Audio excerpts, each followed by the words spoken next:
So you probably know Canada as the land of the most polite people on Earth. But there's a whole lot more to uncover here. Because this is also a country that's so massive, it covers 6 time zones. It's also a country that defeated an American invasion, nearly split itself in half over language, and is literally sitting on a geological goldmine. But even then, that's not the whole story. So, if you want to learn more about Canada, keep watching. Before any European set a single boot on North American soil, this land was already home to diverse, thriving, and ancient civilizations, the Aboriginal peoples. These first peoples were brilliant at living off the land, but they weren't all the same. You had the Huron-Wendat in the Great Lakes, who were incredible farmers, the nomadic Sioux on the Great Plains following bison, and the Inuit up in the Arctic who thrived on Arctic wildlife. So if you've ever enjoyed some smoked salmon, you can probably thank the West Coast natives for those fish preservation skills. Now, everything changed about 1,000 years ago, when a longship appeared out of the mist. That's the Vikings from Iceland, briefly touching down in what's now Newfoundland. But that was just the beginning, because in 1497, an Italian sailing for England named John Cabot claimed the Newfoundland. Meanwhile, in 1534, a French explorer named Jacques Cartier sailed over and claimed the land for his king. And by the 1550s, guess what started showing up on European maps? The name Canada. Fast forward to the early 17th century. French explorers, led by Samuel de Champlain, established the first permanent European settlements north of Florida, eventually building a fortress at what we know as Quebec City in 1608. This French colony called New France wasn't just about farms, it was all about the fur trade, especially those fashionable beaver pelts. This led to fascinating alliances between the French and the Aboriginal people as they struggled against the powerful Iroquois Confederacy. But here's where the trouble started. The British colonies to the south grew richer and way more populous than New France. And with that, the rivalry between Britain and France finally came to a head in 1759. And long story short, the British delivered a decisive blow, defeating the French in the Battle of the Plains of Abraham, outside Quebec City. Suddenly the French-speaking, Roman Catholic inhabitants, or Canadians, were living under new, English-speaking Protestant rule. But here's where a key Canadian value of accommodation emerges. To keep the peace and better govern the French majority, the British passed the Quebec Act of 1774, and essentially, it allowed Catholics religious freedom and restored French civil law, letting the French identity survive and thrive. Then, just 2 years later in 1776, the 13 colonies to the south declared independence, and over 40,000 people, fiercely loyal to the Crown, or the Loyalists as they're called, fled the American Revolution and settled in Canada, including thousands of black Loyalists and Indigenous allies. This huge influx of English speakers, in turn, prompted the next big change, the Constitutional Act of 1791. It divided the region into Upper Canada and Lower Canada.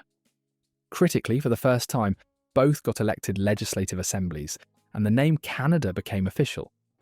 Now, while all this was happening, a crucial moral step was taken. In 1793, Upper Canada became the first province in the entire British Empire to move toward ending slavery. And by 1833, when Britain finally abolished it empire-wide, thousands of slaves were escaping the US, following the North Star to freedom in Canada via the Underground Railroad. But hold on, the US wasn't quite done with its northern neighbour just yet. Believing it would be an easy win, the US launched an invasion in June 1812. And spoiler, they were wrong. Canadian volunteers, First Nations allies, and British soldiers successfully defended the territory, which in turn became the moment that really secured Canada's future as an independent country. Not just an American one. Even after beating back the US, people felt the political system was stuck. And this frustration boiled over into a couple of mini revolts, specifically the rebellions of 1837 to 38. But even though they failed, they sent a huge message to Britain, basically forcing it to grant the colonies a responsible government, meaning the politicians running the show had to have the majority support to keep their jobs. And that idea is the absolute foundation of Canada's government today. Then, the whole country realised it was time to officially get together. So, in 1867, the British North America Act united 4 provinces and created the Dominion of Canada. And that was the year Canada was born. But it wasn't until the 20th century that Canada became a global player, stepping onto the world stage, fighting in both world wars, and finally gaining complete autonomy in 1931. The end of the century got a little dramatic, because the question they're trying to answer now is, who are we? Specifically, what's the place of Quebec? They had a powerful separatist movement wanting to break away. So, to nail down the national identity, Prime Minister Pierre Trudeau championed a new constitution in 1982 that gave everyone the crucial Charter of Rights and Freedoms. But the tension wasn't over. Quebec held a vote on separating in 1995 that was rejected by a hair-thin margin of just 1%. Talk about a close call. Well, that's the historical backbone. Now, are you ready to see where this all takes place? Stretching over 9,985,000 square kilometres, or about 3,855,000 square miles, Canada is the second largest country in the entire world.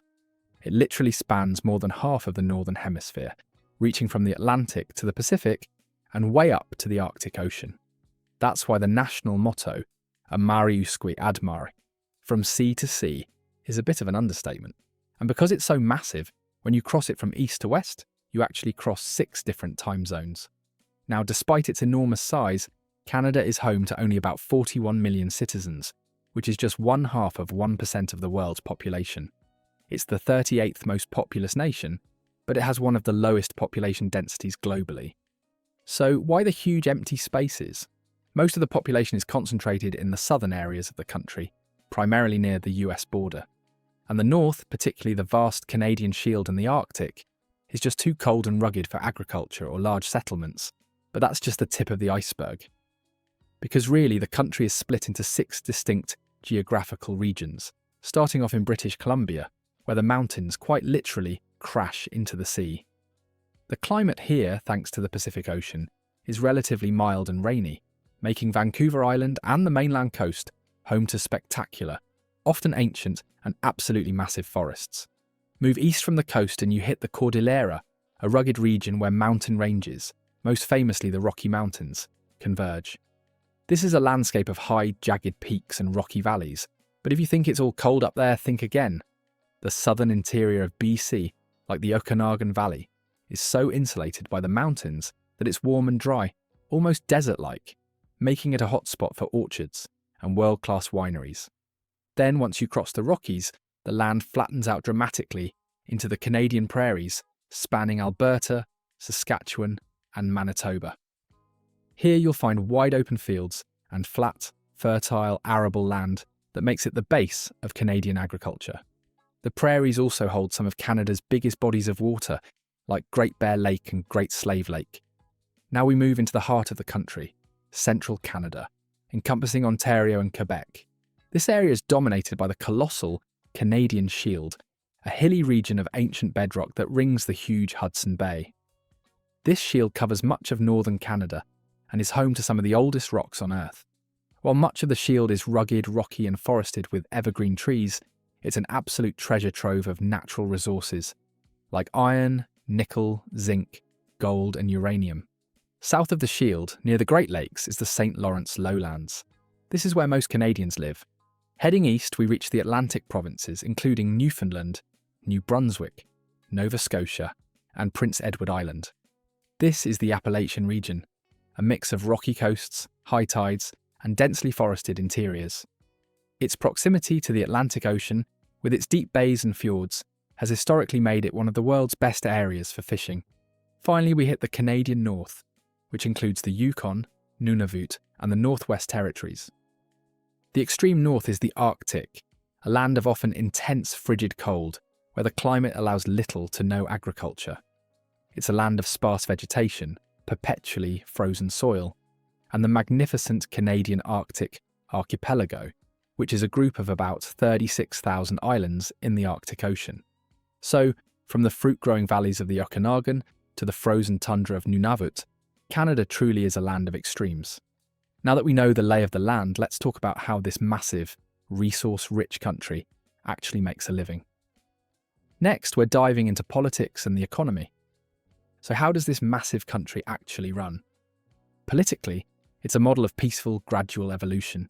You might hear the terms constitutional monarchy and federal parliamentary democracy a lot, which sounds technical. But just think of it as the Westminster system. You know, like the UK, but with a total Canadian remix.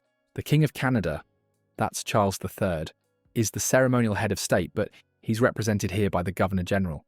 The person who actually calls the shots, though, is the Prime Minister, who leads the cabinet and is the head of government. They have to keep the support of the House of Commons, which is the lower and most powerful part of Parliament, currently filled with 343 elected members of Parliament, or MPs. But the thing is, Canada is a federal state, which means power is split. It's not just the federal government in Ottawa running the show. You've got 10 provincial and 3 territorial governments that have their own authority. This split is critical, especially for provinces like Quebec, because it lets them protect their distinct French language, culture, and identity. Right now, the federal government is run by the Liberal Party, led by Prime Minister Mark Carney. Now let's switch gears and talk about the cash flow. Canada has a super developed economy. It often ranks high globally for quality of life. But lately its financial ship has been sailing through some rough seas, mostly because its economy is so deeply tied to its giant neighbour, the US. The overall picture shows the GDP growth has been a bit sluggish. In the first quarter, the economy actually managed a decent 2% annualised growth. Why? Because American companies were totally stockpiling Canadian goods, prepping for potential tariffs. But forecasters like the folks at S&P Global Ratings are anticipating stability and a strengthening in household spending soon. As of 2024, their GDP is around 2.2 trillion US dollars, and now they predict real GDP growth will be around 1.2% in 2025 and improve to 1.4% in 2026. This is a big if, though, because it relies on the new North American trade deal, the USMCA, getting re-ratified by mid-2026, which should smooth out a lot of that trade uncertainty. Now for inflation, the buzzword everywhere. Like many countries, Canada has been grappling with it, and the Bank of Canada has been fighting back with aggressive interest rate hikes. But things are finally moderating, and they expect core inflation to creep closer to their 2% target next year. And finally, how's the job market doing? It's a clear sign of the economic slowdown. The unemployment rate is currently averaging just over 7%.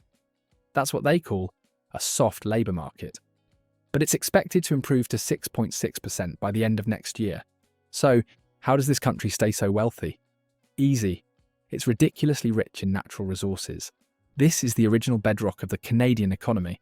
We're talking about a global energy powerhouse with massive reserves of petroleum, natural gas, and huge hydropower capacity. And the Canadian Shield? It's a geological goldmine. Literally.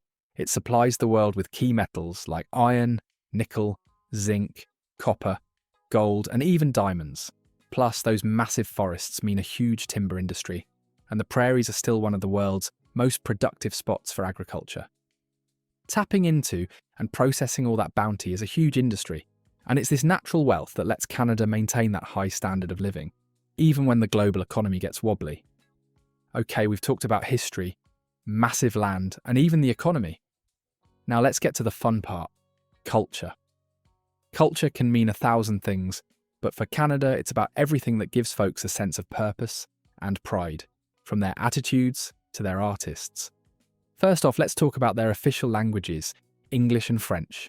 They're a huge nod to the historical ties with Britain and France, but there are over 200 languages reported as a mother tongue in the Great White North.